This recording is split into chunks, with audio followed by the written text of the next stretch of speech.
এখন বাজে ঘড়িতে ওই 5টা 20 নাগাদ। দেখুন বাইরে কেমন অন্ধকার। তো আমার বর এখন চলে যাচ্ছে পিটিতে। ওর 5:30টায় টাইম, 5টা 20-তে বেরিয়েছে, কাছেই পৌঁছে যাবে। ও উঠেছে 5টায় আর আমি উঠেছি 5টা 15। তো এসে দেখছি ওর পোছা লাগানো হয়ে গেছে, এদিকে মেয়ে ঘুমোচ্ছে, আর আমি একটু ব্রাশটা নিয়ে বারান্দায় এসেছি। এখনও তো জনকোলাহল তৈরি হয়নি, কেউ ওঠেইনি, তো বেশ ভালো লাগছে শান্ত স্নিগ্ধ সকালের ঠান্ডা হাওয়াটা। আর এই বারান্দাটা বেসিক্যালি আমার মেয়েই ইউজ করে, ওরই খেলনা, সাইকেল ছেটানো। আর এই কুলারটা কালকে এনেছে। এখানে তো প্রচণ্ড গরম, আর এখানকার এখনও ওয়েদার আমার শ্যুট করেনি, শরীরটা ভীষণই খারাপ, কিন্তু কিছু করার নেই, একাই করতে হবে, যদিও বর অনেক হেল্প করে। আর এই দেখুন, এই যে আমাদের এই বাড়ি আর ওই যে মেন গেট।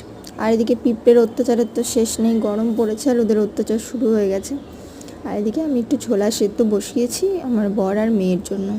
ও এখন ব্রেকফাস্ট করে বেরিয়ে যাবে ক্লাসে, তো আস্তে আস্তে 2:30 বেজে যাবে। ওই জন্য একটু ছোলা, শসা আর গাজর ওকে একটু প্যাক করে দেবো, নিয়ে যাবে। তো এই ব্যস্ততার জীবন আমাদের 9 মাস চলবে, তারপরে প্রমোশন হয়ে যাবে। আর এই যে 7:45 নাগাদও রেডি হয়ে গেছে ক্লাসের জন্য, এই যে এখন বেরিয়ে গেল। আর এদিকে আমি স্নান টান করে নিয়ে